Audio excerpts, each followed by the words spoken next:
आज की कहानी शुरू होती है लॉरा और एमिलिया की मुलाकात से, जहां लॉरा अपनी दोस्त एमिलिया को बताती है कि उसका ब्लाइंड डेट किंगटन के सबसे अमीर और शक्तिशाली बिजनेसमैन मिस्टर कार्टर के साथ होने वाला है।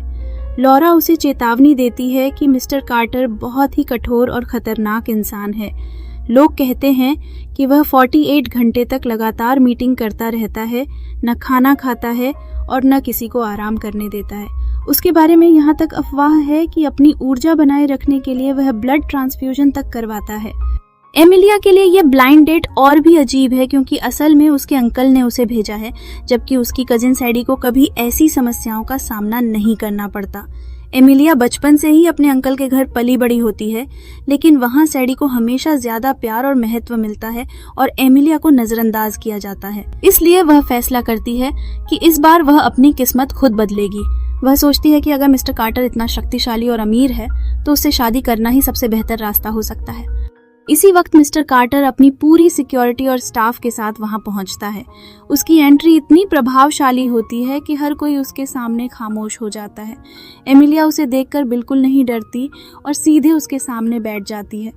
मिस्टर कार्टर वक्त बर्बाद किए बिना अपनी होने वाली पत्नी के लिए 3 नियम बताता है। पहला, जब भी वह बुलाए उसकी पत्नी को तुरंत उपलब्ध होना होगा। दूसरा, उसकी कॉल 3 रिंग के अंदर उठानी होगी। और तीसरा, उसके हर फैसले और व्यवस्था को बिना बहस के मानना होगा। लेकिन एमिलिया दूसरी लड़कियों की तरह डर कर भागती नहीं। वह शांति से कहती है कि अगर उसे अपनी आजादी और करियर छोड़कर 24 घंटे मिस्टर कार्टर के लिए उपलब्ध रहना है तो फिर उसकी सैलरी भी होनी चाहिए। मिस्टर कार्टर एमिलिया की बात सुनकर हैरान हो जाता है। उसकी पिछली ब्लाइंड डेट्स उसे कंट्रोल फ्रीक कहकर भाग जाती थीं, लेकिन एमिलिया सीधे पैसे और कॉन्ट्रैक्ट की बात कर रही होती है। मिस्टर कार्टर को उसका व्यावहारिक रवैया पसंद आ जाता है और वह उसे हर महीने 3 मिलियन RMB देने की पेशकश करता है। एमिलिया पूछती है कि क्या वह पैसे रोजाना ले सकती है। मिस्टर कार्टर इस बात के लिए भी राजी हो जाता है और कहता है कि हर शाम उसके घर वापस आने पर उसे भुगतान मिल जाएगा, छुट्टियों पर भुगतान 2 गुना होगा। एमिलिया फिर एक और महत्वपूर्ण शर्त रखती है। वह कहती है कि अगर यह शादी होती है तो उसकी व्यक्तिगत सुरक्षा की गारंटी होनी चाहिए और किसी भी हालत में उसके साथ शारीरिक हिंसा नहीं होनी चाहिए। मिस्टर कार्टर उसकी यह शर्त भी स्वीकार कर लेता है और भरोसा दिलाता है कि एमिलिया की सुरक्षा पूरी तरह सुनिश्चित होगी और उसकी आज़ादी भी पूरी तरह खत्म नहीं की जाएगी। एमिलिया को अब समझ आता है कि मिस्टर कार्टर की जो डरावनी छवि उसे बताई गई थी, असल में वह उससे काफी अलग है। दोनों के बीच समझौता हो जाता है और मिस्टर कार्टर सुझाव देता है कि पहले वे एक ट्रायल पीरियड के लिए साथ रहेंगे। एमिलिया भी इस प्रस्ताव को स्वीकार कर लेती है। मिस्टर कार्टर के जाने से पहले एमिलिया उससे एक आखिरी सवाल करती है कि सिर्फ पहली मुलाकात में ही उसने उसे क्यों चुन लिया। मिस्टर कार्टर कहता है कि बिजनेस में 10 साल बिताने के बाद उसकी इंट्यूशन बहुत मजबूत हो चुकी है और उसे एमिलिया के साथ एक लंबे समय की पार्टनरशिप नजर आ रही है। फिर वह एमिलिया से भी पूछता है कि उसकी इतनी खराब प्रतिष्ठा के बावजूद उसने उसे क्यों चुना। एमिलिया आत्मविश्वास से जवाब देती है, फॉर्चून फेवर्स द बोल्ड, यानी जो लोग जोखिम लेने की हिम्मत करते हैं अक्सर किस्मत भी उन्हीं का साथ देती है। अब कहानी एमिलिया के फैमिली विला की तरफ चली जाती है। रात के समय उसका अंकल और कजिन सैडी साथ बैठे होते हैं और एमिलिया के ब्लाइंड डेट के बारे में बात कर रहे होते हैं। सैडी को पूरा यकीन होता है कि एमिलिया जरूर वापस आएगी और उस आदमी के लिए ड्रामा करेगी जिसे सैडी ने खुद ठुकराया था। लेकिन सैडी को बिल्कुल अंदाजा नहीं होता कि इस बार एमिलिया पहले वाली कमजोर और चुप रहने वाली लड़की नहीं रही। मिसेज पामर का मानना होता है कि अमीर और बहुत नखरे वाला विलियम कार्टर कभी एमिलिया को पसंद नहीं करेगा। लेकिन तभी एमिलिया गुलाबी हेलमेट लेकर घर में आती है और सबको हैरान कर देती है। वह बताती है कि उसकी और विलियम कार्टर की मुलाकात अच्छी रही, दोनों को पहली नजर में प्यार हो गया और अब इसी वीकेंड उनकी सगाई होने वाली है। यह सुनकर मिस्टर पामर बहुत खुश होता है क्योंकि विलियम कार्टर शहर का सबसे अमीर आदमी है और उससे रिश्ता पामर परिवार के लिए बहुत फायदेमंद हो सकता है। मिसेस पामर तुरंत अपना रवैया बदल लेती है और एमिलिया को इमोशनल ब्लैकमेल करना शुरू कर देती है। वह उसे याद दिलाती है कि उसके माता पिता की कार दुर्घटना में मौत के बाद उन्होंने ही एमिलिया को पाला था। लेकिन एमिलिया अंदर ही अंदर सब कुछ जानती होती है। उसे असली कहानी का पता है कि उसकी आंटी ने उसकी जिंदगी बर्बाद करने के लिए एक आदमी को हायर किया था ताकि वह उसके दादा की विरासत चुरा सके और एमिलिया को तबाही की तरफ धकेल सके। एमिलिया ने विलियम से शादी से पहले कुछ स्पष्ट सीमाएं भी तय कर दी होती हैं। वह विलियम को बता चुकी होती है कि उनकी शादी का पामर परिवार के बिजनेस से कोई लेना देना नहीं होगा और विलियम उनके लिए कोई कॉर्पोरेट फेवर नहीं करेगा। जब कियाओ एमिलिया से कहती है कि उसे अपने माता पिता का शुक्रिया अदा करना चाहिए, तो एमिलिया ताने के अंदाज में अपनी आंटी और अंकल का शुक्रिया अदा करती है कि उन्होंने उसे यही सिखाया कि औरत को बस एक अच्छा पति मिल जाए तो उसकी जिंदगी सफल है। इसके बाद एमिलिया फैसला करती है कि वह तुरंत अपना सामान पैक करके विलियम के घर चली जाएगी। दूसरी तरफ एमिलिया अपना सामान लेकर विलियम कार्टर की बहुत बड़ी और शानदार विला में पहुंचती है। वहां उसका स्वागत घर की हेड हाउसकीपर मिसेस डाल्टन करती है। मिसेस डाल्टन उसे बताती है कि घर में बहुत सारे स्टाफ मेंबर हैं, लेकिन विलियम अपनी प्राइवेसी को बहुत गंभीरता से लेता है। स्टाफ को घर के मुख्य हिस्सों में रहने की इजाजत नहीं होती और वे सिर्फ बुलाने पर सामने आते हैं। एमिलिया विलियम की आदतों के नोट्स बनाना शुरू कर देती है। मिसेस डाल्टन बताती है कि विलियम बहुत ज्यादा जर्म कॉन्शियस है। उसे बिल्कुल पसंद नहीं कि कोई उसकी निजी चीजों को छुए या उसके सोफे पर बैठे, लेकिन एमिलिया घर की होने वाली मालकिन है, इसलिए उसके लिए नियम थोड़े आराम वाले होंगे। मिसेस डाल्टन ये भी बताती है कि विलियम को तेज परफ्यूम और तेज शैम्पू की खुशबू बिल्कुल पसंद नहीं है। कुछ देर बाद विलियम कार्टर घर वापस आता है। वह सूट और चश्मे में बहुत गंभीर और सोफिस्टिकेटेड नजर आता है। एमिलिया दरवाजे के पास उसका इंतजार कर रही होती है और मन ही मन सोच रही होती है कि एक अच्छी पत्नी को अपने पति के घर वापस आने पर किस तरह उसका स्वागत करना चाहिए। विलियम शालीनता से एमिलिया को पहले अंदर जाने के लिए कहता है, लेकिन एमिलिया कहती है कि यह उसका घर है, इसलिए वह पहले अंदर जाए। अंदर आने के बाद एमिलिया उसका कोट लेने लगती है ताकि एक जिम्मेदार पत्नी की तरह अपनी भूमिका निभा सके। विलियम भी अपनी रोज की दिनचर्या के बारे में बताता है और कहता है कि वह आमतौर पर हर दिन इसी समय घर वापस आता है। अब एमिलिया एक ऐसे आदमी के साथ नई जिंदगी शुरू करने वाली होती है जिसके बारे में पूरे शहर में अजीब अजीब अफवाहें फैली हुई हैं। लेकिन एमिलिया को अभी तक नहीं पता कि विलियम के साथ उसकी यह शादी असल में उसकी जिंदगी को किस तरह बदलने वाली है। मिस्टर कार्टर शादी के ट्रायल पीरियड के लिए मिस बेनेट को एक ब्लैक क्रेडिट कार्ड देता है और कहता है कि हर दिन काम के बाद इस कार्ड में 100,000 युआन ट्रांसफर किए जाएंगे। इस कार्ड में पहले से 5 मिलियन युआन भी रखे हुए हैं, जिन्हें वह अपने खर्चों के लिए तुरंत इस्तेमाल कर सकती है। मिस्टर कार्टर समझाता है कि अब वह उसकी होने वाली पत्नी है, इसलिए शॉपिंग, ट्रैवलिंग, कार खरीदने या ड्राइवर रखने जैसे सभी खर्च इसी पैसे से होंगे। मिस बेनेट यह सब सुनकर बहुत खुश होती है और सोचती है कि पैसे खर्च करने के लिए मिलना तो उसकी ड्रीम जॉब है। फिर मिस्टर कार्टर उसके लुक का निरीक्षण शुरू करता है। मिस बेनेट उससे कहती है कि वह उसके बालों की खुशबू चेक कर ले क्योंकि वह परफ्यूम इस्तेमाल नहीं करती। जब मिस्टर कार्टर शैम्पू की कीमत पूछता है और पता चलता है कि वह सिर्फ 40 से 50 युआन का शैम्पू इस्तेमाल करती है, तो वह हैरान हो जाता है। मिस्टर कार्टर कहता है कि उसकी पत्नी को सस्ती चीजें इस्तेमाल नहीं करनी चाहिए, इसलिए वह उसे 10,000 युआन का शैम्पू और कंडीशनर सेट लेने का आदेश देता है। मिस बेनेट को यकीन ही नहीं होता कि सिर्फ शैम्पू पर इतने पैसे खर्च होंगे। मिस्टर कार्टर उसे समझाता है कि अब वह कार्टर परिवार की पत्नी बनने वाली है, इसलिए उसके कपड़े, मेकअप, हेयर स्टाइल और तौर तरीके सब हाई क्लास होने चाहिए। वह उसके सस्ते कपड़ों की कीमतें भी चेक करता है, लेकिन मिस बेनेट मन ही मन खुश होती है क्योंकि उसे लगता है कि उसे पैसे भी मिल रहे हैं और लग्जरी शॉपिंग भी करनी है। इसके बाद दोनों ट्रायल मैरिज के नियमों पर बात करते हैं। मिस बेनेट पूछती है कि क्या वह ट्रायल पीरियड के दौरान अलग कमरों में रह सकती है। मिस्टर कार्टर इस बात पर सहमत हो जाता है और कहता है कि आधिकारिक मैरिज लाइसेंस मिलने तक दोनों अलग अलग बेडरूम में रहेंगे। लेकिन एक महत्वपूर्ण शर्त होती है। मिस्टर कार्टर की दादी ने उनकी ट्रायल मैरिज के लिए सिर्फ 2 महीने का समय दिया है। अगर इस अवधि में सब कुछ ठीक रहा तो वे आधिकारिक रूप से शादी कर लेंगे। मिस बेनेट तुरंत हिसाब लगाती है और सोचती है कि अगर उसे हर महीने 3 मिलियन युआन मिलेंगे तो 2 महीने में 6 मिलियन युआन बन जाएंगे। उसके लिए यह डील बहुत फायदेमंद है। फिर मिस्टर कार्टर उसे घर की ऊपरी मंजिल पर एक खूबसूरत पियानो रूम दिखाता है, जिसे उसके रहने के लिए खास तौर पर तैयार करवाया गया होता है। मिस बेनेट अपने पुराने छोटे से कमरे को याद करती है और सोचती है कि यह जगह उसके लिए किसी सपनों के घर से कम नहीं है। मिस्टर कार्टर उसे बताता है कि अगले दिन शाम 6 बजे कार्टर परिवार के घर पर सगाई का डिनर होगा। वह मिस बेनेट से कहता है कि उसके परिवार के कितने लोग डिनर पर आएंगे ये उसे रात तक बताना होगा। मिस बेनेट तुरंत नोटबुक निकालकर सारी जानकारी लिखना शुरू कर देती है। मिस्टर कार्टर उसकी गंभीरता देखकर प्रभावित होता है, लेकिन साथ ही साफ कर देता है कि उसके लिए समय की पाबंदी बहुत महत्वपूर्ण है। फिर मिस्टर कार्टर उसे सबसे दिलचस्प काम देता है। वह कहता है कि क्रेडिट कार्ड में जो 5 मिलियन युआन है उन्हें 1 महीने के अंदर पूरी तरह खर्च करना है। मिस बेनेट हैरान होकर पूछती है कि क्या वह वास्तव में इतने पैसे खर्च कर सकती है। मिस्टर कार्टर समझाता है कि उसका उद्देश्य सिर्फ पैसे देना नहीं है, बल्कि मिस बेनेट को एक अमीर परिवार की पत्नी के स्तर के अनुसार बदलना है। इसलिए वह उससे कहता है कि अगले दिन ड्राइवर के साथ शॉपिंग पर जाए और अपने कपड़ों, मेकअप और लाइफस्टाइल को पूरी तरह अपग्रेड करे।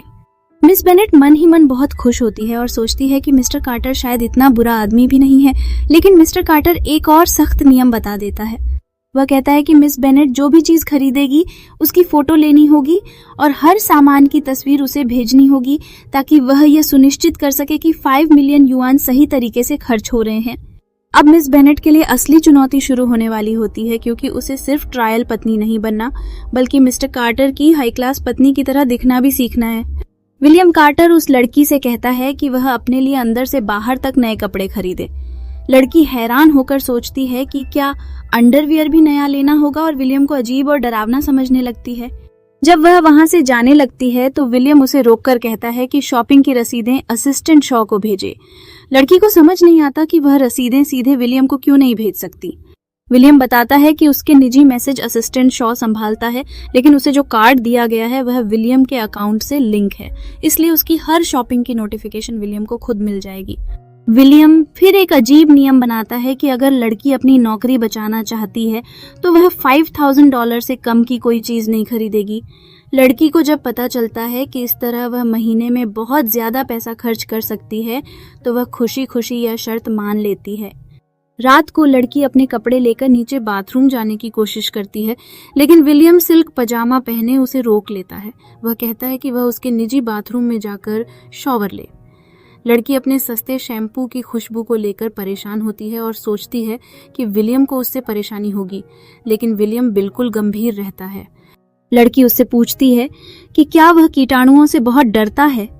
विलियम जवाब देता है कि वह अपनी सहन शक्ति की सीमा को परख रहा है, क्योंकि भविष्य में उसे किसी पार्टनर के साथ रहना होगा।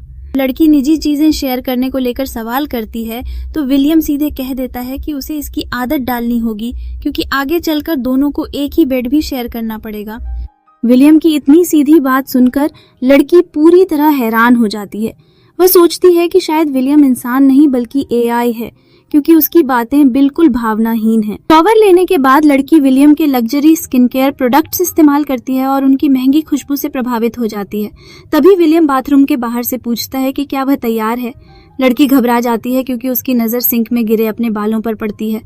वह बाथरूम का दरवाजा थोड़ा बंद रखते हुए विलियम से कहती है कि उसे सफाई करने के लिए 1 मिनट चाहिए, लेकिन विलियम दरवाजा खोलकर अंदर आ जाता है।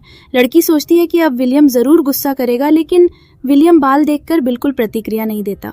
वह वॉल पैनल से मिसेस डाल्टन को कॉल करता है और हाउसकीपर्स को कमरा साफ करने का आदेश देता है। विलियम उसे समझाता है कि घर की सफाई स्टाफ की जिम्मेदारी है और उसे खुद तनाव लेने की जरूरत नहीं। लड़की उसके इस अनपेक्षित रवैये को देखकर थोड़ी हैरान होती है। बाद में लड़की अपने कमरे में वापस जाकर दरवाजे को एक भारी बेंच लगाकर बंद कर देती है। वह खुद को याद दिलाती है कि विलियम अभी भी उसके लिए एक अजनबी है, इसलिए उसे सावधान रहना चाहिए। रात को लड़की लाइट बंद करती है और आराम से सो जाती है, लेकिन कुछ देर बाद विलियम उसके कमरे का दरवाजा खोल देता है और भारी बेंच को भी आसानी से एक तरफ कर देता है। वह सीधे उसके बेड के पास जाकर खड़ा हो जाता है। लड़की की आंख खुलती है तो वह डरकर विलियम पर आरोप लगाती है कि वह उनकी सीमाएं पार कर रहा है और अपना अजीब स्वभाव दिखा रहा है। विलियम बिल्कुल शांत होकर पूछता है कि अगर वे दोनों अपने रिश्ते की टाइमलाइन को थोड़ा जल्दी आगे बढ़ा दें तो इसमें इतनी बुरी बात क्या है। विलियम फिर उसके बिल्कुल करीब झुकता है, जिससे लड़की हैरान रह जाती है। सॉन्ग 16 सुबह उठकर देखती है कि सू मिंगयुआन पहले ही उठ चुका है, इसलिए किचन में जाकर नाश्ता बनाना शुरू कर देती है। सू मिंगयुआन किचन में आता है और पूछता है कि वह खुद खाना क्यों बना रही है। सॉन्ग 16 प्यार से बताती है कि उसने अजवाइन और पोर्क के बंस बनाए हैं, क्योंकि उसे नहीं पता था कि सू मिंगयुआन को नाश्ते में क्या पसंद है। सू मिंगयुआन उसे समझाता है कि वह खुद कोई मेहनत वाला काम न करे। अगर शेफ उसकी पसंद का खाना नहीं बनाता तो शेफ को दोबारा बनाने का आदेश दे या फिर दूसरा शेफ रख ले, लेकिन वह खुद किचन में काम न करे। सॉन्ग 16 थोड़ी घबराकर उसकी बात मान जाती है। सू मिंगयुआन उसे याद दिलाता है कि अब वह उसकी फुल टाइम पत्नी है, इसलिए उसे अपना स्तर बढ़ाना चाहिए और दूसरों से अपना ख्याल करवाना सीखना चाहिए। नाश्ते में सॉन्ग 16 सू मिंगयुआन के साथ सोया मिल्क से टोस्ट करती है और कहती है कि वह उसकी बात मानकर एक अच्छी पत्नी बनने की कोशिश करेगी। फिर वह अपने बनाए हुए बंस खाती है और उनकी तारीफ करते नहीं थकती। वह सु मिंगयुआन को भी बन ऑफर करती है, लेकिन जब वह टोस्ट और अंडे खाता है तो सॉन्ग सिक्सिन समझ जाती है कि उसके पति को इंग्लिश ब्रेकफास्ट ज्यादा पसंद है। खाने के बाद सु मिंगयुआन सॉन्ग सिक्सिन को 3 अजीब लेकिन महंगी शर्तें देता है। आज उसे कम से कम $3 मिलियन खर्च करने हैं, 20 से कम चीजें नहीं खरीदनी है और शाम की सगाई की पार्टी के लिए बहुत खूबसूरत ड्रेस पहननी है। सॉन्ग सिक्सिन अपने पति के शॉपिंग असिस्टेंट और ड्राइवर के साथ स्टारलाइट प्लाजा पहुंचती है। क्योंकि शॉपिंग का बिल सु मिंगयुआन के कार्ड पर जाना होता है, वह शॉपिंग असिस्टेंट को भी कुछ खरीदने की पेशकश करती है। इसी दौरान सैडी पामर मॉल में एक रियल एस्टेट एजेंट के साथ दुकानें देख रही होती है। अचानक उसकी नजर सॉन्ग सिक्सिन पर पड़ती है, जो लग्जरी स्टोर्स में शॉपिंग कर रही होती है। सैडी तुरंत अपनी माँ को फोन करके बताती है कि उसने सॉन्ग सिक्सिन को महंगी शॉपिंग करते हुए देख लिया है। सैडी की माँ सॉन्ग सिक्सिन को बिल्कुल पसंद नहीं करती। वह कहती है कि सॉन्ग सिक्सिन न ज्यादा पढ़ी लिखी है, न प्रतिभाशाली और न ही हाई सोसाइटी के तौर तरीकों को समझती है। वह यह भी कहती है कि सु मिंगयुआन का गुस्सा बहुत खराब है और वह अपने परिवार के सदस्यों के साथ भी आसानी से नहीं बनाता, इसलिए उसकी माँ को पूरा यकीन है कि सॉन्ग सिक्सिन किसी न किसी तरह सु मिंगयुआन को जरूर गुस्सा दिला देगी। सैडी भी इसी उम्मीद में होती है कि शाम की सगाई की पार्टी में कोई बड़ा ड्रामा जरूर होगा। विलियम कार्टर को जब पता चलता है कि मिस बेनेट इतनी अमीर होने के बावजूद बहुत कम शॉपिंग कर रही है, तो वह अपने असिस्टेंट शाओ यून को आदेश देता है कि घर के लोग उसे लग्जरी शॉपिंग के लिए लेकर जाएं और कम से कम 50,000 युआन से ज्यादा की चीजें खरीदवाएं। लंच के समय विलियम से पूछा जाता है कि वह फ्रेंच या इटालियन खाना खाना चाहता है, लेकिन वह मना कर देता है। इसी दौरान मिसेस डाल्टन को विलियम के लंच के लिए स्टीम्ड बंस देने को कहा जाता है। वह खुशी से मिस बेनेट के बनाए हुए होममेड बंस गर्म करती है और ड्राइवर शॉन जेफरसन के जरिए विलियम के ऑफिस भेज देती है। ऑफिस में शाओ यून लंच बॉक्स लेकर आता है। विलियम बिल्कुल घड़ी की तरह सही लंच टाइम का इंतजार करता है। जैसे ही लंच का समय होता है, वह तुरंत डाइनिंग टेबल पर चला जाता है। विलियम कहता है कि वह सिर्फ अपनी पार्टनर की पसंद और आदतों को समझ रहा है ताकि उनकी साथ रहने वाली जिंदगी बेहतर हो सके। खा लेता है और मन ही मन महसूस करता है कि यह वही स्वाद है जो मिस बेनेट को पसंद है। दूसरी तरफ मिस बेनेट शॉपिंग करके विला वापस आती है। उसके पास बहुत सारे शॉपिंग बैग होते हैं और मिसेस डाल्टन बताती है कि उसने लगभग 2 मिलियन युआन की शॉपिंग की है। मिस बेनेट अपने बनाए हुए स्टीम्ड बंस के बारे में पूछती है। मिसेस डाल्टन शर्मिंदा होकर बताती है कि उसने कुछ बंस खुद खा लिए और बाकी बाहर एक भूखे आवारा कुत्ते को खिला दिए। मिस बेनेट नाराज होने के बजाय कहती है कि कोई बात नहीं और दोनों फैसला करती हैं कि वे आवारा कुत्तों को खाना खिलाती रहेंगी और इस बात को अपना छोटा सा राज रखेंगी। थोड़ी देर बाद घर के दरवाजे पर सेलिब्रिटी मेकअप आर्टिस्ट पीटर अपनी पूरी ग्लैम टीम के साथ पहुंच जाता है। मिस बेनेट हैरान होती है क्योंकि उसे लगता था कि सिर्फ सगाई की पार्टी के लिए साधारण मेकअप होगा। पीटर बताता है कि विलियम कार्टर ने खास तौर पर आदेश दिया है कि मिस बेनेट को रेड कार्पेट और ए लिस्ट सेलिब्रिटी जैसा लुक दिया जाए और किसी भी डिटेल को नजरअंदाज न किया जाए। मिस बेनेट को अब समझ आता है कि विलियम इस सगाई की पार्टी को लेकर कितना गंभीर है। पीटर और उसकी टीम उसका पूरा मेकओवर शुरू करते हैं। उसके नाखून, बाल, मेकअप, ज्वेलरी और ड्रेस सब कुछ प्रोफेशनली तैयार किया जाता है। एमिलिया बेनेट एक खूबसूरत मिंट ग्रीन गाउन पहनकर मिस्टर कार्टर के साथ लग्जरी कार में अपनी सगाई की पार्टी के लिए जा रही होती है। एमिलिया मिस्टर कार्टर से पूछती है कि क्या उसके लुक में कोई कमी रह गई है। मिस्टर कार्टर उसकी तारीफ करते हुए कहते हैं कि उसका लुक बहुत खूबसूरत, एलिगेंट और संतुलित है। एमिलिया बताती है कि यह सब उस मेकअप आर्टिस्ट की वजह से है जिसे मिस्टर कार्टर ने उसके लिए अरेंज किया था। फिर एमिलिया अपने फोन पर मिस्टर कार्टर को वह ज्वेलरी दिखाती है जो उसने हाल ही में खरीदी होती है। मिस्टर कार्टर हैरानी से पूछते हैं कि क्या उसने बस इतना ही सामान खरीदा है। यह सुनकर उन्हें अपनी पुरानी बात याद आ जाती है जब उन्होंने एमिलिया से कहा था कि उसे अंदर से लेकर बाहर तक रिफाइंड होना चाहिए। एमिलिया उनकी बात का गलत मतलब समझ लेती है। उसे लगता है कि शायद मिस्टर कार्टर उसके निजी कपड़ों की बात कर रहे हैं। इस वजह से वह थोड़ी शर्मिंदा हो जाती है और मन ही मन उन्हें अजीब आदमी समझने लगती है। दूसरी तरफ एक महत्वाकांक्षी माँ अपनी बेटी को पार्टी के लिए तैयार कर रही होती है। उसका मकसद होता है कि एमिलिया की सगाई की पार्टी में बड़े अमीर लोगों से मुलाकात की जाए और अपनी बेटी के लिए कोई अमीर रिश्ता ढूंढा जाए। जब मिस्टर कार्टर और एमिलिया ग्रैंड एस्टेट पहुंचते हैं तो सभी मेहमान उनकी तरफ देखने लगते हैं। मिस्टर कार्टर कार से उतरकर एमिलिया की तरफ अपना बाजू बढ़ाते हैं और दोनों साथ साथ अंदर जाते हैं। उनकी शानदार एंट्री देखकर मेहमान उनकी खूबसूरती और हैसियत की तारीफ करने लगते हैं। अंदर जाने से पहले मिस्टर कार्टर एमिलिया को चेतावनी देते हैं कि अब वह उनकी दादी से मिलने वाली है। वह बताते हैं कि उनकी दादी का स्वभाव काफ़ी सख्त है, इसलिए एमिलिया को ज़्यादा बात नहीं करनी चाहिए और केवल ज़रूरत के मुताबिक जवाब देना चाहिए। इसी दौरान एक बटलर एमिलिया के पास आकर बताता है कि मिस्टर कार्टर की दादी ने उसे समारोह से पहले अपने पास बुलाया है। एमिलिया बटलर के साथ दादी से मिलने चली जाती है। दूर से वही महत्वाकांक्षी माँ और उसकी बेटी एमिलिया को देख रही होती हैं। दोनों कार्टर परिवार की सख्त दादी के बारे में बात करती हैं और कहती हैं कि अब देखना होगा कि दादी एमिलिया को अपने परिवार की बहू बनने के लायक समझती भी हैं या नहीं। एमिलिया की मुलाकात विलियम कार्टर की दादी मिसेज कार्टर से होती है। मिसेस कार्टर एमिलिया की खूबसूरती, शिष्टाचार और व्यवहार से प्रभावित होती हैं और उसकी पढ़ाई के बारे में पूछती हैं। एमिलिया बताती है कि उसने एवरहोप यूनिवर्सिटी से चाइनीज लैंग्वेज में ग्रेजुएशन किया है। जब उसकी यूनिवर्सिटी की प्रतिष्ठा के बारे में पूछा जाता है तो एमिलिया बिना झूठ बोले साफ बता देती है कि यह प्रांत से बाहर की एक सेकेंड ईयर यूनिवर्सिटी है। इसी दौरान एमिलिया की आंट उसकी बेइज्जती करने लगती है। वह कहती है कि एमिलिया ने कोई खास कॉलेज नहीं किया और उसके पास कोई अच्छी नौकरी भी नहीं है। इसके बाद आंट अपना परिचय पामर ग्रुप के चेयरमैन की पत्नी के रूप में करवाती है और अपनी बेटी सैडी को एक बहुत सफल बिजनेस वुमन के रूप में पेश करती है। सैडी कहती है कि असल में उसकी मुलाकात विलियम कार्टर से होनी थी, लेकिन व्यस्त होने के कारण उसने एमिलिया को भेज दिया था। एमिलिया तुरंत इस झूठ को पकड़ लेती है। वह बताती है कि सैडी उस दिन घर पर ही थी और केवल ब्लाइंड डेट के नतीजे का इंतजार कर रही थी। आंट फिर भी सैडी का साथ देती है और एमिलिया को ही गलत याददाश्त वाली लड़की बताकर चुप कराने की कोशिश करती है। जब मिसेस कार्टर खुद एमिलिया से पूछती हैं कि वह क्या करती है, तो एमिलिया बताती है कि उसने फुल टाइम काम शुरू कर दिया है। सभी को लगता है कि शायद उसकी कोई अच्छी प्रोफेशनल नौकरी है, लेकिन एमिलिया बताती है कि वह फुल टाइम हाउसवाइफ है। सैडी उसका मजाक उड़ाते हुए कहती है कि हाउसवाइफ होना कोई सही करियर नहीं है। एमिलिया जवाब देती है कि घर संभालना भी एक बड़ी जिम्मेदारी है और समाज में इसकी अपनी अहमियत है। एमिलिया यह भी स्वीकार करती है कि उसके पास सैडी जैसी सुविधाएं और मौके नहीं थे। सैडी को आर्ट पढ़ने का मौका मिला, उसे अच्छी स्कूलों में पढ़ाया गया और परिवार का बिजनेस भी उसके लिए उपलब्ध था। दूसरी तरफ एमिलिया को कभी ऐसे मौके नहीं दिए गए। इसी बीच कुछ मेहमान एमिलिया के अतीत के बारे में बात करते हैं। पता चलता है कि एमिलिया की मां मेबल पामर असल में परिवार की संपत्ति की संस्थापक थीं, लेकिन उनकी अचानक मौत के बाद एमिलिया को उसके अंकल के घर में पाला गया। अंकल ने बिजनेस पर अपना नियंत्रण कर लिया और अपनी फैमिली को ज्यादा महत्व देने लगे, जबकि मेबल की बेटी एमिलिया के साथ हमेशा बुरा व्यवहार किया गया। एमिलिया अपनी आंट को सामने से जवाब देती है और बताती है कि बचपन से ही उसकी प्रतिभा को दबाया गया, उसे आर्ट पढ़ने नहीं दिया गया और अच्छे नंबर आने के बावजूद उसे एक छोटे और साधारण स्थानीय स्कूल में भेज दिया गया। सैडी अपनी मां का बचाव करते हुए कहती है कि अगर एमिलिया ने जिंदगी में कुछ हासिल नहीं किया तो यह उसकी अपनी कमी है।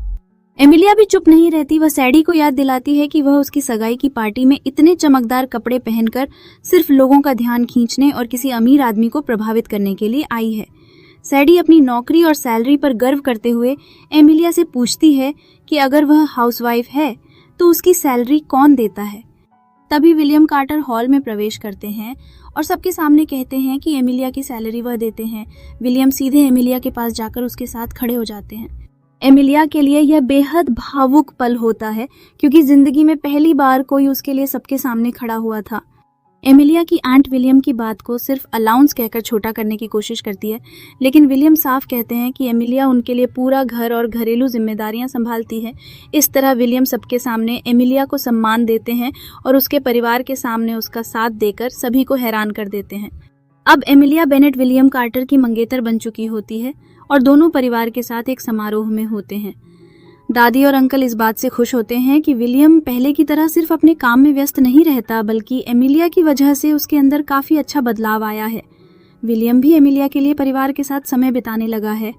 दूसरी तरफ सैडी पामर और उसकी माँ एमिलिया को नीचा दिखाने का मौका ढूंढ रही होती है। सैडी की माँ उसे सलाह देती है कि वह पियानो बजाकर कार्टर परिवार को अपनी प्रतिभा दिखाए। सैडी तुरंत पियानो पर बैठकर एक मुश्किल म्यूजिक पीस बजाना शुरू कर देती है।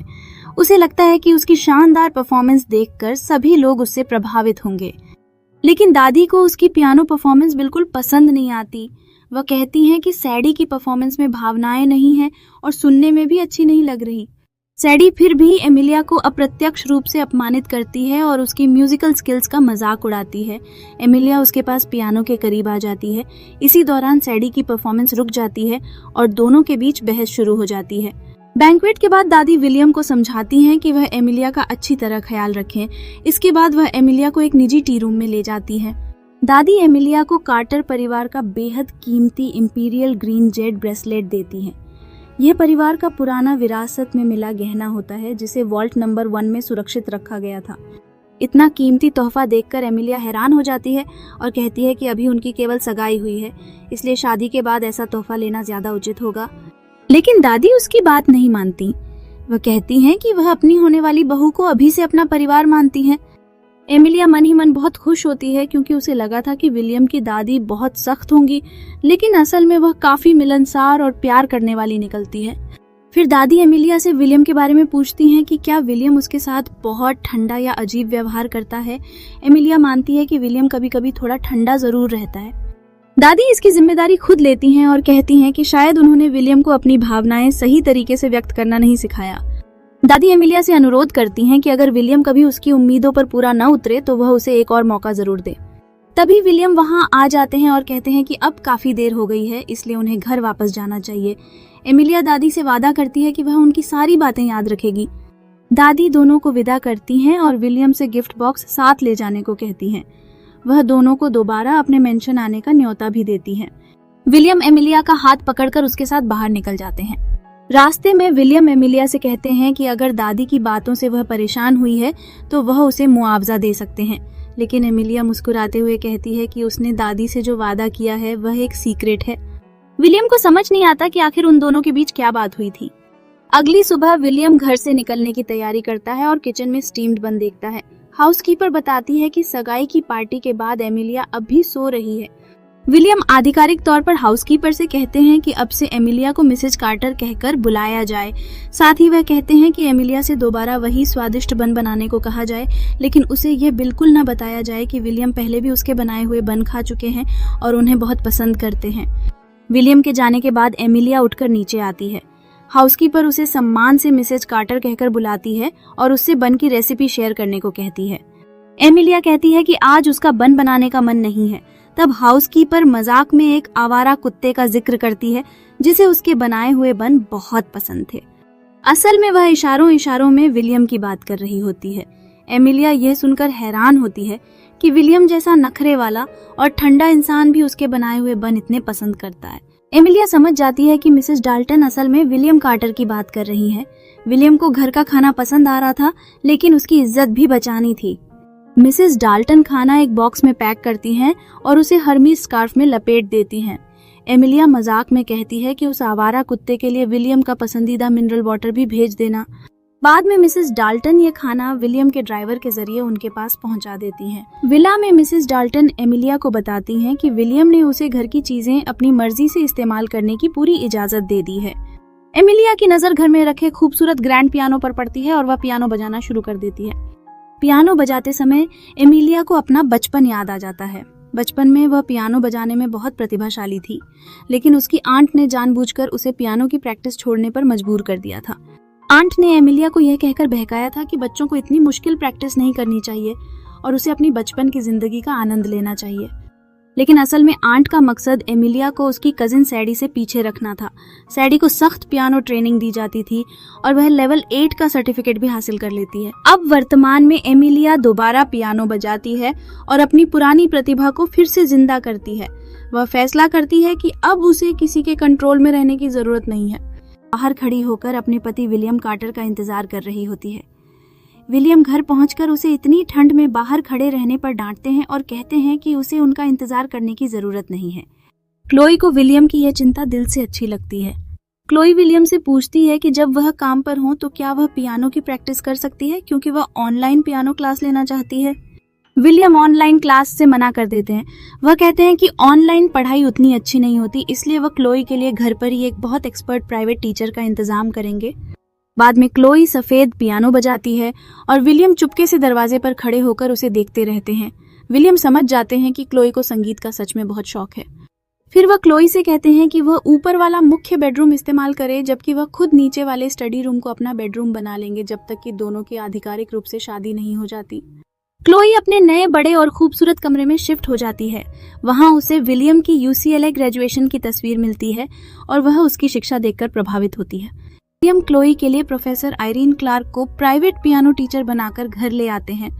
Irene Curtis institute of music की मशहूर प्रोफेसर होती हैं और आमतौर पर केवल एलीट और प्रतियोगिता स्तर के छात्रों को ट्रेनिंग देती हैं। वह क्लोई को पियानो की बेसिक फिंगर टेक्निक्स सिखाना शुरू करती हैं। आयरीन को एक फोन आता है। फोन पर दूसरा व्यक्ति हैरान होकर पूछता है कि इतनी मशहूर प्रोफेसर बेसिक होम लेसन देने के लिए आखिर वहां क्यों आई हैं? यह बात सुनकर क्लोई को धीरे धीरे समझ आता है कि विलियम ने उसके लिए कितनी बड़ी कोशिश की है। विलियम अपनी भावनाओं को खुलकर जाहिर नहीं करते, लेकिन क्लोई के लिए वह चुपके से दुनिया की सबसे अच्छी टीचर का इंतजाम करते हैं, उसकी सुविधा का ख्याल रखते हैं और उसके बनाए हुए बन भी चोरी छिपे खाते हैं। अब क्लोई को धीरे धीरे महसूस होने लगता है कि विलियम जितने ठंडे और गंभीर दिखाई देते हैं, अंदर से वह उतने ही केयरिंग और प्यार करने वाले इंसान हैं। रात को एमिलिया अपने घर के बाहर विलियम का इंतजार करती है। विलियम घर पहुंचता है तो एमिलिया प्यार से उसका स्वागत करती है और कहती है कि फुल टाइम पत्नी होने के नाते उसका फर्ज है कि वह अपने पति का इंतजार करे। विलियम उसे ठंड में बाहर खड़े होने के लिए डांटता है और कहता है कि दोबारा ऐसा न करे। एमिलिया उसकी बात मान लेती है और मुस्कुराते हुए अंदर चली जाती है। घर के अंदर हाउसकीपर दोनों का स्वागत करती है। विलियम नोटिस करता है कि एमिलिया आजकल बहुत खुश नजर आती है और उसे लगता है कि शायद पियानो सीखना उसे सच में खुशी देता है। फिर उसे डिनर के लिए बुलाती है। डिनर पर एमिलिया बताती है कि खाना शेफ मिस्टर ली ने बनाया है। विलियम जैसे ही खाना चखता है, वह तुरंत समझ जाता है कि खाना असल में एमिलिया ने खुद बनाया है, क्योंकि वह उसके खास स्वाद को पहचान लेता है। लेकिन विलियम जानबूझकर कहता है कि खाना कुछ खास नहीं है। एमिलिया उसकी बात सुनकर चुपके से खुश होती है, क्योंकि वह देख रही होती है कि विलियम असल में खाना पसंद कर रहा है। फिर एमिलिया विलियम से उसका पर्सनल फोन नंबर और वीचैट मांगती है। वह कहती है कि ट्रायल मैरिज में होने के बावजूद उसे विलियम से बात करने के लिए हमेशा उसके असिस्टेंट ब्रायन के जरिए संपर्क करना पड़ता है। विलियम बताता है कि उसका कोई पर्सनल फोन नंबर है ही नहीं, उसके सिर्फ 2 फोन हैं जिन्हें ब्रायन मैनेज करता है। विलियम अपना काम कंप्यूटर और टैबलेट पर करना पसंद करता है। इस बात पर विलियम अपने बचपन की एक दर्दनाक याद साझा करता है। बचपन में उसकी दादी ने उसे मोबाइल गेम खेलते हुए पकड़ लिया था। उन्होंने गुस्से में उसका फोन छीन लिया और उसे समझाया कि कार्टर परिवार का इकलौता वारिस होने की वजह से उसे अपना समय मनोरंजन में बर्बाद नहीं करना चाहिए। विलियम के पिता के घर छोड़कर परिवार से दूर चले जाने के बाद उसकी दादी ने उस पर बहुत सख्त नियम लगा दिए थे। दादी ने विलियम को बचपन से ही बिजनेस और परिवार की जिम्मेदारियों के लिए ट्रेन किया। उन्होंने उसका सामान्य बचपन तक छीन लिया, जिसकी वजह से विलियम धीरे धीरे एक ठंडा और अकेला इंसान बन गया। उसकी भावनात्मक हालत इतनी खराब हो गई कि उसे थेरेपी और दवाइयों की भी जरूरत पड़ी। यह सब जानकर एमिलिया को विलियम पर बहुत तरस आता है। वह मन ही मन फैसला करती है कि वह विलियम की जिंदगी में थोड़ी खुशी और गर्माहट जरूर लेकर आएगी, लेकिन विलियम उसकी सहानुभूति भरी नजरों को देख लेता है और कहता है कि उसे उस पर तरस खाने की जरूरत नहीं है। वह बताता है कि आज इलेक्ट्रॉनिक्स से दूर रहना उसकी अपनी पसंद है, क्योंकि इस तरह उसे जिंदगी में सुकून मिलता है। एमिलिया फिर भी अपने अंदाज में फोन के फायदे समझाने लगती है। दोनों के बीच ये छोटी सी नोकझोंक दिखाती है कि एमिलिया की खुशमिजाज पर्सनैलिटी धीरे धीरे विलियम की बोरिंग और अकेली जिंदगी में रंग भरना शुरू कर रही है। एमिलिया नोटिस करती है कि विलियम के चेहरे पर हल्की सी मुस्कान है। वह हैरान होकर कहती है कि उसने कभी उसे मुस्कुराते नहीं देखा और लोग भी कहते हैं कि वह बहुत ठंडा और भावनाहीन इंसान है। विलियम समझाता है कि उसके चेहरे की नसें बिल्कुल सामान्य हैं, बस ऑफिस में कंपनी की जिम्मेदारियों की वजह से वह हमेशा गंभीर रहता है।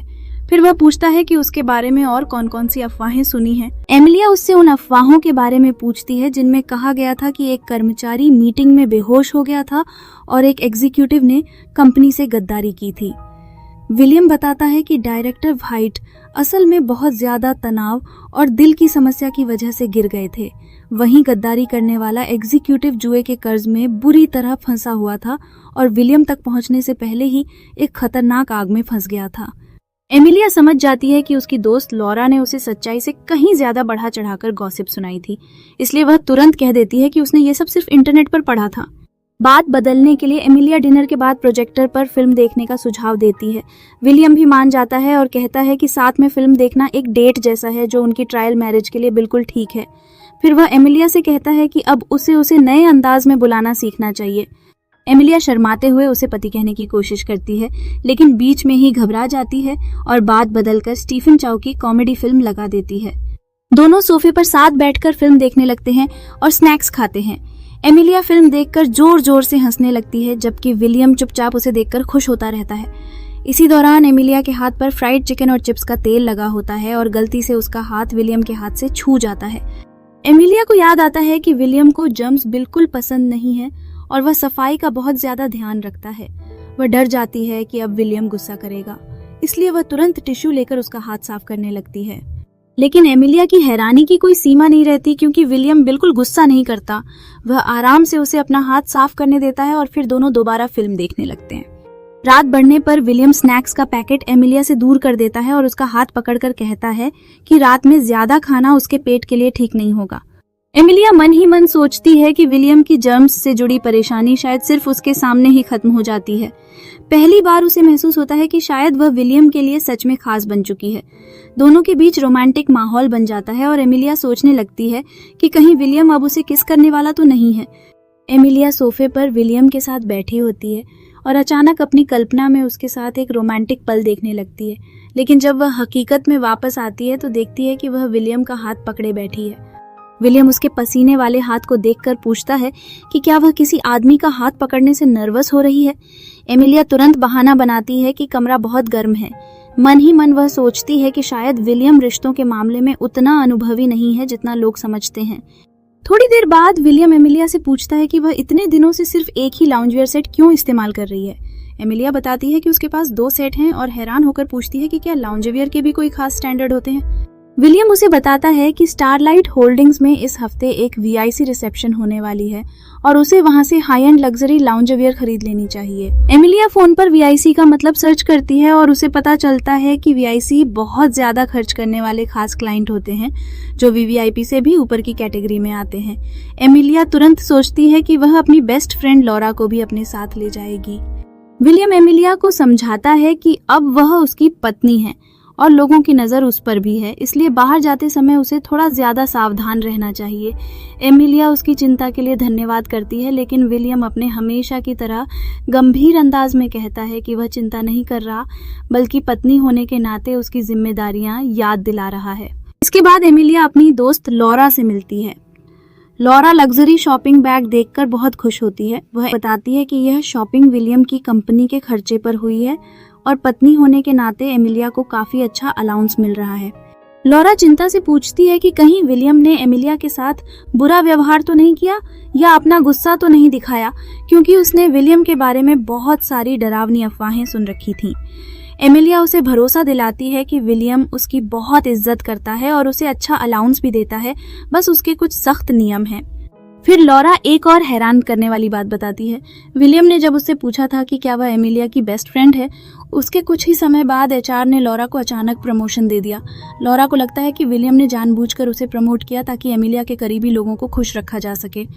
एमिलिया यह सुनकर हैरान हो जाती है, क्योंकि विलियम ने उसे इस बारे में कभी कुछ नहीं बताया था। एमिलिया फिर लॉरा को वीआईसी रिसेप्शन में अपने साथ चलने का न्योता देती है। इसी दौरान उसके फोन पर एक मैसेज आता है कि आज रात डिनर के लिए घर आ जाना। एमिलिया को समझ नहीं आता कि मैसेज किसने भेजा है, इसलिए वह नंबर पर कॉल करती है। कॉल विलियम उठाता है, जो उस समय अपनी कार में होता है। विलियम बताता है कि यह उसका नया डायरेक्ट नंबर है। वह एमिलिया से कहता है कि अपनी दोस्त के साथ एंजॉय करो, फिर कॉल काट देता है। एमिलिया के लिए विलियम का यह छोटा सा केयरिंग जेस्चर भी धीरे धीरे उसके दिल में उसकी अहमियत बढ़ा रहा होता है। दूसरी तरफ विलियम कार्टर अपनी लग्जरी कार में असिस्टेंट के साथ एक महंगा लिमिटेड एडिशन मोबाइल देखता है। मोबाइल का लाल रंग विलियम को बहुत ज्यादा चमकीला लगता है, लेकिन अचानक उसे एमिलिया का ख्याल आता है। वह फैसला करता है कि लाल मोबाइल एमिलिया के लिए रखा जाए और बिल्कुल वैसा ही एक मोबाइल उसके लिए भी ऑर्डर किया जाए, ताकि दोनों के पास मैचिंग फोन हो। दूसरी तरफ एमिलिया अपनी बेस्ट फ्रेंड के साथ एक एक्सक्लूसिव लग्जरी फैशन इवेंट में पहुंचती है। वहां एमिलिया की आंटी और कजिन भी आ जाती हैं और उसका मजाक उड़ाने लगती हैं। उन्हें लगता है कि एमिलिया जैसी लड़की वीआईपी एरिया में एंट्री नहीं कर सकती, लेकिन जब एमिलिया अपना क्यूआर कोड दिखाती है तो वह तुरंत वेरीफाई हो जाता है और वह वीआईपी एरिया में चली जाती है। आंटी और कजिन ये देखकर हैरान रह जाती हैं। फैशन शो के दौरान एमिलिया अपनी पसंद की कई दुर्लभ फैशन चीजें चुनती है। मैनेजर उसकी पसंद से प्रभावित होता है और बताता है कि इन चीजों का डिपॉजिट लगभग 50 लाख है। एमिलिया की कजिन और बाकी लोग समझते हैं कि शायद वह इतनी बड़ी पेमेंट नहीं कर पाएगी, लेकिन एमिलिया बिना किसी परेशानी के अपना कार्ड देती है और पेमेंट तुरंत सफल हो जाती है। मैनेजर उसे मिसेस कार्टर कहकर बुलाता है, जिससे एमिलिया खुश होती है क्योंकि उसने विलियम का दिया हुआ काम भी पूरा कर लिया होता है। एमिलिया की आंटी और कजिन ये सब देखकर जलने लगती हैं। आंटी एमिलिया के हाथ पर लगे मेकअप के गहरे निशानों को देखकर ड्रामा शुरू कर देती है। वह ऐसा व्यवहार करती है जैसे एमिलिया किसी बड़ी मुसीबत में हो। कजिन भी सबके सामने कह देती है कि विलियम ने एमिलिया को मारा है। यह बात सुनकर वहां मौजूद लोग हैरान हो जाते हैं और विलियम के बारे में फिर से गॉसिप शुरू हो जाती है। लेकिन एमिलिया बिल्कुल घबराती नहीं। वह अपनी कजिन को समझाती है कि विलियम पर झूठा आरोप लगाना बहुत गंभीर बात है और इसके कानूनी परिणाम भी हो सकते हैं। आंटी फिर भी उसका पक्ष लेने का ड्रामा करती रहती है। तभी एमिलिया की बेस्ट फ्रेंड हंसते हुए अपनी स्लीव ऊपर करती है और उसके हाथ पर भी बिल्कुल वैसे ही रंग बिरंगे मेकअप के निशान दिखाई देते हैं। एमिलिया फिर वेट वाइप से अपने हाथ पर लगे लिपस्टिक और आईशैडो के निशान साफ करती है और बताती है कि शॉपिंग के दौरान उसने मेकअप प्रोडक्ट्स टेस्ट किए थे और उन्हें साफ करना भूल गई थी। इस तरह आंटी और कजिन का पूरा ड्रामा सबके सामने झूठा साबित हो जाता है। अब आंटी और कजिन शर्मिंदा होकर वहां से जाने की कोशिश करती हैं, लेकिन एमिलिया उन्हें रोक लेती है। वह साफ कहती है कि जाने से पहले दोनों को विलियम से माफी मांगनी होगी क्योंकि उन्होंने उसके पति पर झूठा घरेलू हिंसा का आरोप लगाया है। इस तरह एमिलिया अपनी आंटी और कजिन को सबके सामने करारा जवाब देकर उनका पूरा ड्रामा खत्म कर देती है। आंटी एमिलिया और मिस्टर कार्टर से झुककर माफी मांगती है। एमिलिया भी अपनी आंटी की खातिर माफी स्वीकार कर लेती है, लेकिन साफ कहती है कि दोबारा उसके पति की प्रतिष्ठा खराब करने की कोशिश न की जाए। शाम को मिस्टर कार्टर घर वापस आता है। एमिलिया उसका स्वागत करती है और पामर परिवार से जुड़ी एक दिलचस्प बात बताने लगती है, लेकिन फिर उसे लगता है कि शायद मिस्टर कार्टर को गॉसिप पसंद नहीं है, इसलिए वह बात रोक देती है। दिल ही दिल में मिस्टर कार्टर सोचता है कि वह असल में पूरी कहानी सुनना चाहता था। मिस्टर कार्टर एमिलिया के नए लाउंजवेयर की तारीफ भी करता है और कहता है कि वह VIC से और शॉपिंग कर सकती है। एमिलिया खुश होती है और सोचती है कि शायद उस पर 50 लाख खर्च करना आखिर काम आ गया। दोनों घर का बना खाना खाने बैठते हैं। इसी दौरान एमिलिया की नजर टेबल पर रखे एक चमकीले लाल स्मार्टफोन पर पड़ती है। फोन पर WeChat की नोटिफिकेशन होती है और प्रोफाइल पिक्चर पूरी तरह काली होती है। एमिलिया पूछती है कि क्या यह फोन मिस्टर कार्टर का है। मिस्टर कार्टर बताता है कि उसने वह फोन आज ही खरीदा है। एमिलिया कहती है कि चमकीला लाल रंग उसके डार्क सूट वाले स्टाइल से बिल्कुल मैच नहीं करता। मिस्टर कार्टर बिना किसी हिचकिचाहट के कहता है कि अगर उसे पसंद है तो वह फोन एमिलिया को दे सकता है। एमिलिया हैरान होकर पूछती है कि क्या उसने फोन से अपने कॉन्टैक्ट डिलीट कर दिए हैं या WeChat लॉग आउट किया हुआ है। मिस्टर कार्टर जवाब देता है कि फोन में सिर्फ एक ही कॉन्टैक्ट सेव है और वह एमिलिया का है।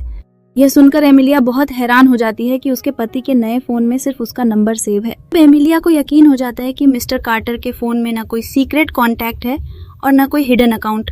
उसका सिर्फ एक कॉन्टैक्ट है और वह खुद एमिलिया है। ये छोटी सी बात एमिलिया को अंदर से बहुत खुश कर देती है और उसे महसूस होता है कि मिस्टर कार्टर धीरे धीरे उसके लिए अपनी भावनाओं का इजहार करने लगा है। इसी दौरान कार्टर शॉवर से बाहर आता है। एमिलिया उसकी पर्सनैलिटी और खास तौर पर उसके एब्स देखकर बिल्कुल घबरा जाती है। कार्टर जब पूछता है कि क्या हुआ तो एमिलिया घबराकर उसके एब्स का जिक्र कर देती है और तुरंत बात बदलकर उसके फोन की तारीफ करने लगती है। ऑफिस में कार्टर की एक महत्वपूर्ण मीटिंग चल रही होती है। अचानक कार्टर का फोन बजता है और पूरी मीटिंग में सन्नाटा छा जाता है क्योंकि पिछले 10 सालों में किसी ने मीटिंग के दौरान कार्टर को फोन इस्तेमाल करते नहीं देखा होता। जब कार्टर फोन चेक करता है तो एमिलिया का मैसेज होता है कि क्या उसे रात में खाने के लिए कुछ चाहिए। एमिलिया का प्यारा सा मैसेज और प्रोत्साहित करने वाला स्टिकर देखकर कार्टर का मूड बदल जाता है। वह मीटिंग को समय से पहले खत्म कर देता है। ऑन ऑफिस के सारे कर्मचारी हैरान रह जाते हैं और खुश होते हैं कि आज उन्हें इतनी जल्दी घर जाने का मौका मिल गया। सब मजाक में एमिलिया को मिसेस कार्टर कहकर धन्यवाद करते हैं क्योंकि उसकी वजह से उनकी लेट नाइट ओवरटाइम से जान बच गई होती है। मीटिंग के बाद लॉरा कार्टर को रोककर उससे गंभीर बात करती है। वह पूछती है कि क्या कार्टर सच में एमिलिया को लेकर सीरियस है। लॉरा उसे याद दिलाती है कि रिसेप्शन में एमिलिया ने पामर्स के सामने खुलकर कार्टर का बचाव किया था और उसकी प्रतिष्ठा बचाने के लिए अपनी इज्जत और गर्व तक दांव पर लगा दिया था। लॉरा कार्टर को समझाती है कि सिर्फ बिजनेस की तरह एमिलिया को ट्रीट करना काफी नहीं है। अगर वह एमिलिया से सच में प्यार करता है तो उसे भावनात्मक रूप से भी उसका ख्याल रखना होगा, क्योंकि एमिलिया अपनी जिंदगी में पहले ही बहुत से दर्दनाक बिछड़ने देख चुकी है। कार्टर यह बात सुनकर सोच में पड़ जाता है। उसके लिए अब तक हर चीज बिजनेस रूल्स और एग्रीमेंट्स के हिसाब से चलती रही है। उसका असिस्टेंट भी उसे समझाता है कि प्यार किसी बिजनेस डील का नाम नहीं होता। किसी से प्यार करने का मतलब है उसकी भावनाओं को समझना, उसका दिल न तोड़ना और उसकी खुशी का ख्याल रखना। अब कार्टर पहली बार गंभीरता से अपने जज्बातों के बारे में सोचने लगता है, क्योंकि एमिलिया की वजह से उसकी सख्त और नियमों वाली दुनिया में प्यार के एहसास धीरे धीरे जागने लगे होते हैं। एमिलिया रात को सोफे पर कंबल ओढ़कर सो रही होती है। विलियम उसके पास आता है और उसे देखता रहता है, लेकिन वह सोचता है कि कहीं उसके ज्यादा करीब जाने से एमिलिया असहज न हो जाए। तभी एमिलिया को एक डरावना सपना आता है, जिसमें उसके बचपन का कार हादसा दोबारा सामने आ जाता है। छोटी एमिलिया अपने माता पिता को पुकारती है और एक फायर फाइटर उसे जलती हुई कार से बाहर निकालता है। एमिलिया अचानक नींद से उठती है और घबराकर विलियम का कंधा पकड़ लेती है। विलियम उसकी आंखों में आंसू देखता है तो उसे एहसास होता है कि एमिलिया का रोना उसके दिल पर असर करता है। वह उसके आंसू पोंछता है और प्यार से पूछता है कि क्या हुआ। एमिलिया बताती है कि उसे बुरा सपना आया था। विलियम उसके लिए सी फूड नूडल्स बनवाने को कहता है ताकि वह बेहतर महसूस कर सके। बाद में एमिलिया विलियम के लिए सी फूड नूडल्स लेकर डाइनिंग टेबल पर बैठती है। वह बताती है कि यह उसका बचपन का पसंदीदा खाना था जो उसके पिता बनाया करते थे। जब विलियम उसके माता पिता के बारे में पूछता है तो एमिलिया बताती है कि जब वह केवल 5 साल की थी तब एक कार हादसे में उसके माता पिता दोनों की मौत हो गई थी। एमिलिया कहती है कि समय के साथ उसे अपने माता पिता के चेहरे भी ठीक से याद नहीं रहे, लेकिन जब वह अपने पिता की रेसिपी से नूडल्स बनाती है तो उसे ऐसा महसूस होता है जैसे उसके माता पिता अब भी उसके पास हैं। विलियम उसकी बात से बहुत प्रभावित होता है और वादा करता है कि जब तक वह उसके साथ है वह एमिलिया को उस घर और उस स्वाद की याद से जुड़े रहने में मदद करेगा। एमिलिया फिर मजाक में विलियम से पूछती है कि वह हर रात उसके लिए डिनर बनाती है और उसके घर के नियम भी हमेशा नहीं मानती, फिर भी विलियम उस पर गुस्सा क्यों नहीं होता। विलियम सीधा जवाब देता है कि वह अपनी मर्जी से जो चाहे कर सकती है। जब एमिलिया पूछती है कि इतना सख्त आदमी सिर्फ उसके लिए नियमों में इतनी छूट क्यों देता है, तो विलियम कहता है कि क्योंकि वह उसकी परवाह करता है, इसलिए उसका धैर्य और सहनशीलता उसके लिए बढ़ती जा रही है। विलियम की यह बात सुनकर एमिलिया मजाक में कहती है कि यह तो बिल्कुल प्यार का इजहार जैसा लग रहा है। फिर वह बताती है कि अगले दिन वह अपने दोस्तों के साथ गाने के लिए जाने वाली है। बाद में लाउंज में लॉरा एमिलिया के साथ होती है और मजाक में उसे अपनी कंपनी की सेवियर कहती है। लॉरा बताती है कि एमिलिया से सगाई के बाद कार्टर काफी बदल गया है। अब वह ऑफिस से जल्दी घर चला जाता है, ऑफिस के बाद होने वाली मीटिंग्स खत्म कर दी हैं और मीटिंग के दौरान टेक्स्ट करने की अनुमति भी दे दी है। लॉरा इसे प्यार की ताकत कहती है, लेकिन एमिलिया कहती है कि उसकी और कार्टर की शादी सिर्फ एक बिजनेस अलायंस है। लॉरा एमिलिया को छेड़ते हुए कहती है कि अगर वह कार्टर को पसंद करती है तो उसे अपने दिल की बात मान लेनी चाहिए। तभी डेरेक सैंडर्स वहां आ जाता है और एमिलिया को ड्रिंक ऑफर करके बातचीत शुरू करता है। दूसरी तरफ कार्टर ऑफिस में होता है। जब उसका असिस्टेंट शॉन बताता है कि ड्राइवर आ गया है तो कार्टर को याद आता है कि अभी सिर्फ 7 बजे हैं। वह सोचता है कि एमिलिया के बिना खाली घर जाकर भी वह क्या करेगा, इसलिए वह ड्राइवर को कराओके वेन्यू की तरफ भेजने का आदेश देता है ताकि वह एमिलिया को खुद लेने जा सके। शॉन भी कार्टर का इतना नरम रूप देखकर हैरान रह जाता है। लाउंज में डेरेक अपने दोस्तों के साथ एमिलिया के पास आ जाता है। कारा एमिलिया को देखकर उसकी तारीफ के नाम पर ताना मारती है और कहती है कि हाई स्कूल के बाद वह काफी बदल गई है। डेरेक गर्व से बताता है कि एमिलिया ने किंगटन के सबसे ताकतवर अरबपति मिस्टर कार्टर से शादी की है। डेरेक जानबूझकर एमिलिया के बिल्कुल पास बैठ जाता है और पुरानी बात छेड़ते हुए कहता है कि हाई स्कूल में एमिलिया का उस पर क्रश था, फिर अब वह उससे इतनी दूर क्यों रह रही है। एमिलिया उसे साफ कह देती है कि वह उठकर बुनियादी शिष्टाचार का ख्याल रखे। लॉरा एमिलिया का पक्ष लेती है और डेरेक को याद दिलाती है कि हाई स्कूल में एमिलिया ने उसे रिजेक्ट कर दिया था, जिसकी वजह से डेरेक ने बदला लेने के लिए उसके बारे में झूठी अफवाहें फैलाई थीं। कारा भी बीच में आकर पुरानी बात याद दिलाती है और कहती है कि उसने ही एमिलिया का लव लेटर सबसे पहले देखा था। फिर हाई स्कूल का फ्लैशबैक दिखाया जाता है। कारा पूरी क्लास के सामने एमिलिया का कन्फेशन लेटर जोर से पढ़कर उसका मजाक उड़ाती है। एमिलिया कहती है कि उसने वह लेटर नहीं लिखा, लेकिन डेरेक पेपर छीन लेता है और बालकनी में जाकर उसके पन्ने नीचे आंगन में फेंक देता है। पूरे स्कूल के सामने एमिलिया की बेइज्जती होती है और वह बहुत शर्मिंदा हो जाती है। वर्तमान में वापस आकर एमिलिया उन लोगों को झूठी बातें फैलाने के लिए कन्फ्रंट करती है, लेकिन कारा जानबूझकर उसे और चोट पहुंचाती है और इशारा करती है कि लोग शायद ये समझें कि मिसेस कार्टर के दिल में अब भी किसी दूसरे आदमी के लिए भावनाएं हैं। लॉरा माइल्स अपनी दोस्त एमिलिया का बचाव करती है और बात इतनी बढ़ जाती है कि दोनों तरफ से मारपीट शुरू हो जाती है। इसी वक्त विलियम कार्टर अपनी लग्जरी कार में लाउंज के बाहर पहुंचता है। रात के 9 बज चुके होते हैं और विलियम अपने असिस्टेंट को एमिलिया को लेने के लिए भेजता है। अंदर कुछ क्लासमेट्स एमिलिया की वीडियो बनाकर उसका मजाक उड़ा रहे होते हैं और कहते हैं कि इस हरकत से कार्टर परिवार की इज्जत खराब होगी। विलियम खुद अंदर आता है और सीधे एमिलिया को उन लोगों से बचाता है। एमिलिया उसे देखकर हैरान होती है, लेकिन विलियम प्यार से कहता है कि वह उसे घर ले जाने आया है। विलियम को देखते ही सारे घमंडी क्लासमेट्स डर जाते हैं और तुरंत अपना रवैया बदलकर माफी मांगने लगते हैं। विलियम लॉरा से कहता है कि वह कार लेकर घर चली जाए, जबकि वह एमिलिया के साथ रुकता है। एमिलिया को अफसोस होता है कि उसकी वजह से विलियम के परिवार की इज्जत खराब हुई, लेकिन विलियम उसे तसल्ली देता है कि अगर कोई उसके साथ बदतमीजी करे तो उसे चुप नहीं रहना चाहिए, बल्कि पूरी हिम्मत के साथ जवाब देना चाहिए। फिर विलियम को पता चलता है कि किसी ने एमिलिया की वीडियो बनाई है। वह वीडियो बनाने वाले क्लासमेट से फोन मांगता है और उसे सख्त सजा देता है। विलियम सबके सामने साफ कह देता है कि अगर दोबारा किसी ने एमिलिया के साथ बदतमीजी की तो उसे बिल्कुल नहीं बख्शा जाएगा। एमिलिया विलियम का यह रूप देखकर अंदर ही अंदर खुश होती है। विलियम उससे पूछता है कि क्या वह कभी असल में लड़ी है और उसे खुद का बचाव करना सीखने की बात करता है। इसके बाद एमिलिया को अपने स्कूल के दिन याद आते हैं, जब वह अकेले बुलिंग सहती थी और कोई उसका साथ देने वाला नहीं था। अब विलियम पहली बार ऐसा इंसान बनकर सामने आता है जो उसका हाथ पकड़ता है, उसका साथ देता है और उसके पुराने दुख का बदला लेता है। आखिर में एमिलिया और विलियम एक दूसरे के साथ खड़े नजर आते हैं, जबकि बुली बुरी तरह हार चुका होता है। एमिलिया को महसूस होता है कि शायद विलियम ही वह इंसान है जो उसकी जिंदगी में पहली बार उसे सच में प्रोटेक्ट कर रहा है। क्लब से निकलते समय विलियम मैनेजर को सिक्योरिटी कैमरों की फुटेज मिटा देने का इशारा करता है ताकि आज रात जो कुछ हुआ उसका कोई सबूत न रहे। बाहर आकर एमिलिया बताती है कि उसने 20 साल तक अपने जज्बात दबाकर रखे, लेकिन आज पहली बार उसे खुद को आजाद महसूस हो रहा है। विलियम उसे और ज्यादा आजादी का एहसास दिलाने के लिए अपनी पुरानी लाल स्पोर्ट्स कार में ले जाता है। वह बताता है कि उसने यह कार 18 साल की उम्र में अपनी पहली कमाई से खरीदी थी और जब भी परेशान होता था इसी कार में पहाड़ों पर रेसिंग करता था।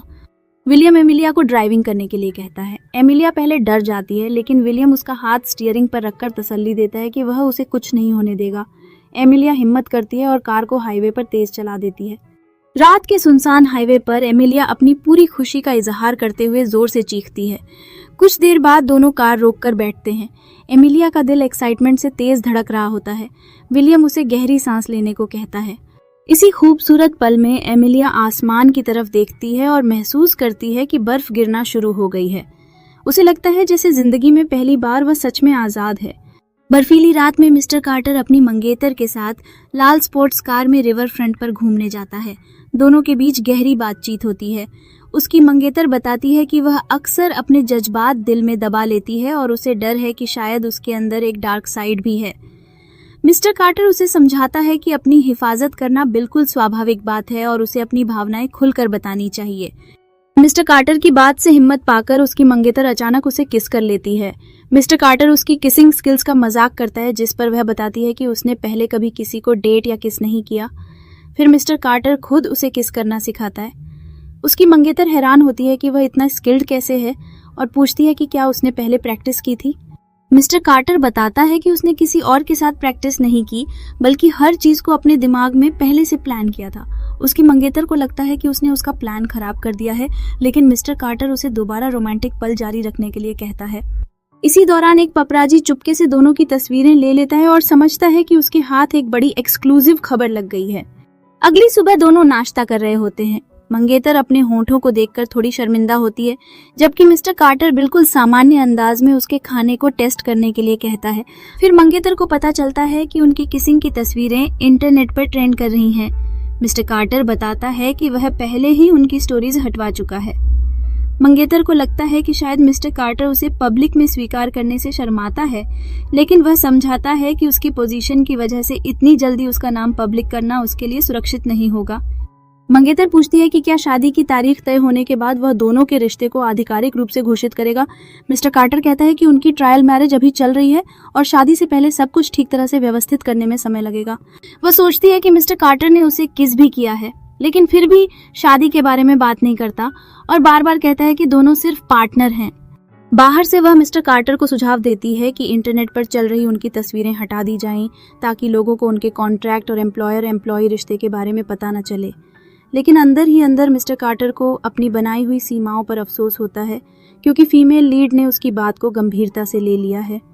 कार में मिस्टर कार्टर को पता चलता है कि उसकी पत्नी की सुरक्षा के लिए एक फीमेल बॉडीगार्ड मिल गई है, लेकिन जब उसे याद आता है कि फीमेल लीड खुद को सिर्फ कर्मचारी समझने लगी है, तो वह सोचता है कि शायद वह बॉडीगार्ड को भी अपनी निगरानी समझेगी।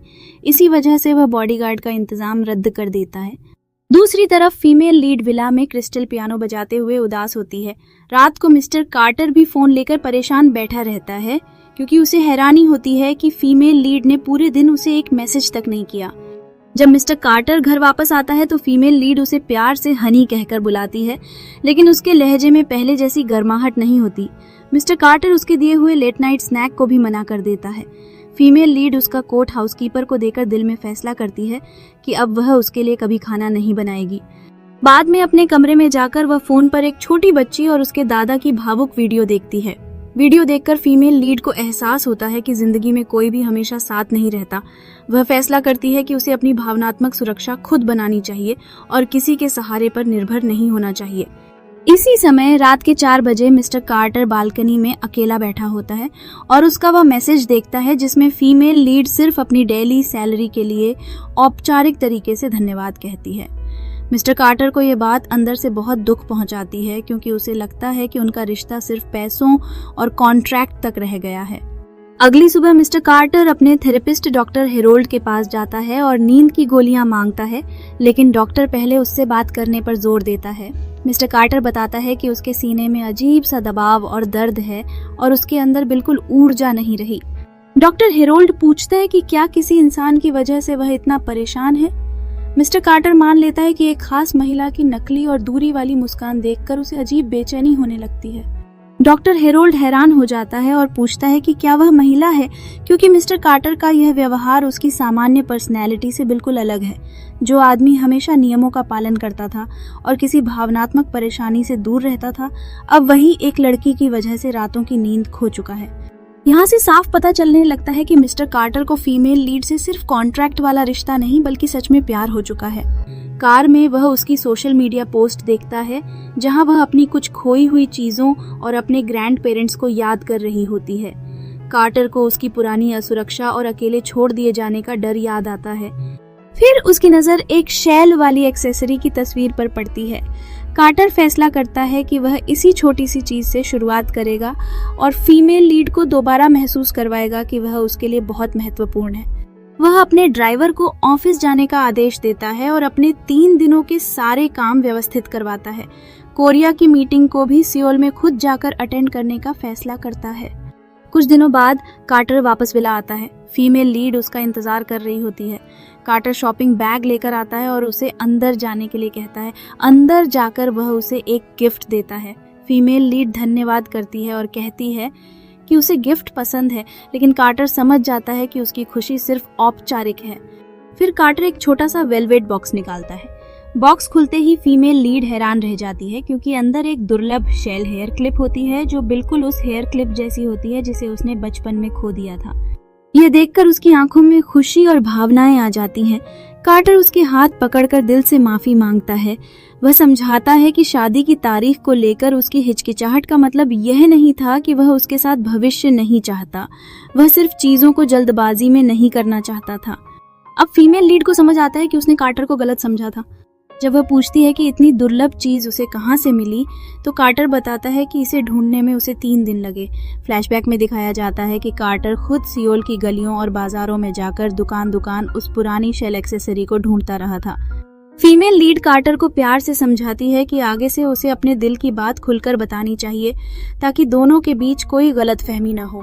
कार्टर पूछता है कि क्या वह अब भी उससे नाराज है। फीमेल लीड कहती है कि उसने उसे माफ कर दिया है। विलियम कार्टर और एमिलिया बेनेट के बीच अब प्यार बिल्कुल साफ नजर आने लगता है। दोनों विला में होते हैं जहां विलियम एमिलिया को किस करता है, लेकिन फिर अचानक रुककर कहता है कि अभी इतना ही काफी है। एमिलिया हैरान होती है, जिस पर विलियम बताता है कि उनकी पहली किस सिर्फ एक दुर्घटना थी, लेकिन अगर वे अपने रिश्ते को आगे बढ़ाना चाहते हैं तो पहले उन्हें शादी करनी होगी। एमिलिया को विलियम की बात पर थोड़ी हैरानी होती है, क्योंकि पहले विलियम उन दोनों के रिश्ते को सबसे छिपाकर रखता था और उनकी तस्वीर तक सोशल मीडिया पर शेयर नहीं करता था। विलियम समझाता है कि उसने ऐसा एमिलिया की सुरक्षा के लिए किया था, क्योंकि उसके बहुत से दुश्मन हैं और वह एमिलिया को किसी भी खतरे में नहीं डालना चाहता। विलियम फिर अपने दिल की बात खुलकर एमिलिया के सामने रख देता है।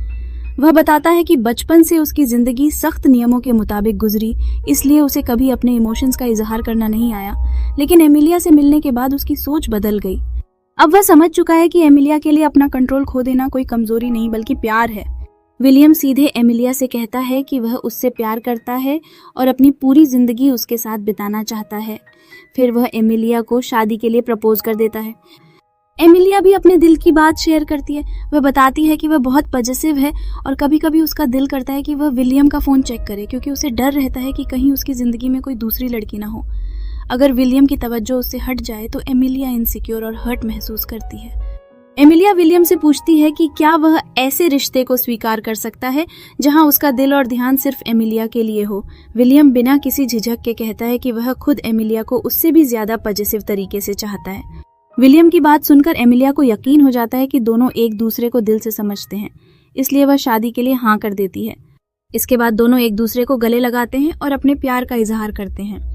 कुछ समय बाद एमिलिया शॉपिंग बैग्स के साथ विला वापस आती है और हाउसकीपर मिसेस डाल्टन को बुलाती है, लेकिन अचानक विलियम सामने आ जाता है। एमिलिया हैरान होती है कि विलियम अपनी यूरोप बिजनेस ट्रिप से इतनी जल्दी कैसे वापस आ गया।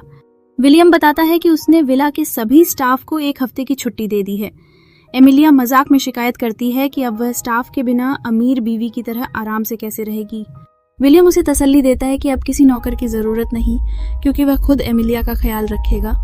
एमिलिया भी हंसकर पुराने दिन याद करती है जब विलियम इतना सख्त था कि उसे अपने सोफे पर बैठने तक की इजाजत नहीं देता था। दोनों समझ जाते हैं कि उनकी पर्सनैलिटीज अलग होने के बावजूद वे एक दूसरे के लिए बिल्कुल परफेक्ट मैच हैं।